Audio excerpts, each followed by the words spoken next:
Cliff, there was an article on the BBC website yesterday saying that the German publisher of Marx's Das Kapital has sold this year to date 10 times more copies than they did last year. I thought Marx was a dead theorist and totally discredited. You know, tell me, why are people interested? I think they're interested, Mark, because he has a particular take on capitalism. People get confused about what Marx was about. They think he wrote about communism. Was that only a tiny amount of what he wrote was about a future communist society? 95% or more of what he wrote was about capitalism.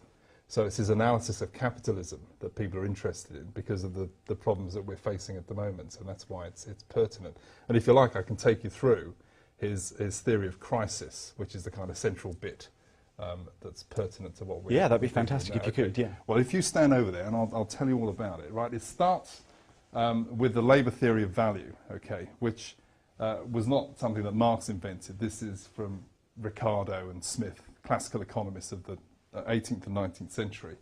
But basically, the labour theory of value says that only people make and create value, right? Machines or flip charts have value, they have use value, okay, they are useful things, but the flip chart on its own can't do anything, okay, it can't create more value than it has. The only thing that can create more value out of the flip chart is if somebody does something with it, somebody does something with it. So that's the basic idea of the labour theory of value. Now, what I'm going to take you through is a very rapid distillation of a pile of books this high, okay, so the pure Marxist scholars that might happen upon this will probably be appalled at the way I'm simplifying things, but in order to get the essence of the arguments over, I'll do the best I can. If we assume this is the working day, okay, it can be divided up into two component parts, all right? Now this is the average working day, so if you look at it across the global economy, that'll be times, I don't know, 3 billion or however many people are working, okay. Now this part here we call the variable capital. This is we start at 9 o'clock. By about 2 o'clock, okay, I have created enough value to pay for my wages, okay?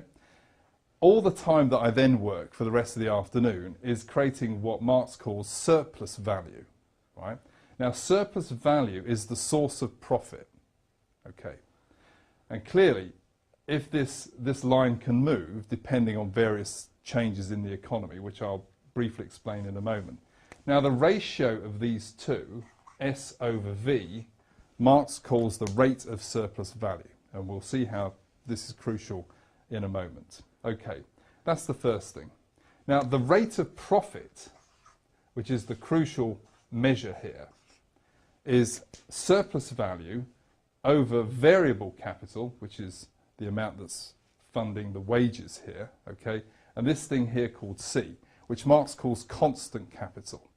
Now, this is machinery, it's bought-in material, okay, it's leather, it's whatever it is we're working with, okay, paper, all right? The reason he calls it constant capital is its value does not change, okay? It is what it is, which comes back to this basic idea of the labour theory of value. Now, his theory of crisis is based on what he calls the law of the tendency of the rate of profit to fall over a business cycle, right? Now, why it falls is actually the nub of the argument, okay? He says due to competition in markets, the capitalist, the owner of the business, can't fritter away all this surplus value in luxury expenditure, right? A significant proportion of this has to be reinvested to protect himself from competition and to gain a march on competitors. Now, because of technical improvements in the way we make things, okay, the productivity of labour has improved dramatically over the years through the introduction of machinery. Now, machinery is this bit here, all right, the constant capital. Now, over time, as the businessman invests, the ratio of constant to variable capital increases. There's more machinery working with the individual labourer, okay? And then you can see this manifested in process industries, for example, where you just see a massive pipe work and about 2 blokes with a hard hat in the corner. I mean, that would be an extreme case. But the general tendency is still there to replace living labour, which is the V bit, with what he calls dead labour, which is the constant capital. So over time, through this process of accumulation, which is not an option for a capitalist, he has to do this, okay? This ratio, C over V, which he calls the organic composition of capital, not a particularly helpful term, but that ratio increases over time. Now, here's the trick. If we now divide through this equation here by V, okay, we then get S over V divided by C over V plus 1. Okay, now, if this increases, as we've just explained, over a business cycle, and this ratio, the ratio of surplus value, or the rate of surplus value, if that increases at a lower speed than this, then overall this equation, which is the rate of profit, okay, that goes down. Right. Now, he calls it the tendency of the rate of profit to fall. There are counteracting influences which can delay the onset of this effect. One of them is if you have improvements in productivity in wage goods producing industries, the amount of value that's needed to pay wages, if you like, or to feed the workers, etc., can reduce. So that line can go that way, so surplus value can increase. You can increase this by speeding up production lines, so the individual hour of the worker's time produces more stuff. You can, in fact, extend the working day, as France has done recently. They tried to reduce it, they've had to extend it because they're not competitive with the reduced working day.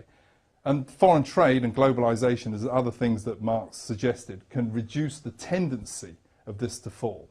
But, and what's happened in the current situation, in my view, is that we've delayed the onset of this because these are all value terms based on labour time. These are not money terms, okay? And if you've expanded credit, which they have done over the past 8-10 years, then you can delay the monetary expression of the falling rate of profit. But the underlying, and this is Marx's method, okay, the underlying structure of the economy is reflected here, not in the money appearance of the economy.